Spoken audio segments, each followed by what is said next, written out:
Civil کے ایک آرام دہ اپارٹمنٹ میں اصل مالک انسان نہیں ہے، بلکہ سنہری آنکھوں اور سیاہ ریشمی بالوں والی موٹی، نخرے باز اور غسیلی پرشین بلی مسو ہے۔ منظریان دن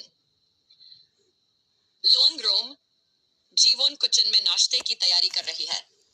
ہیون کاغذات دیکھ رہا ہے۔ میسو حسب معمول صوفے پر خفا شکل بنا کر سب کچھ دیکھ رہی ہے۔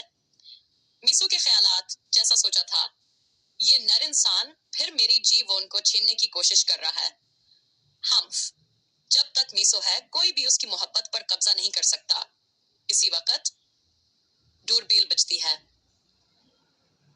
جی وون وہ لگتا ہے سوا ہے۔ ہیون دروازہ کھولو۔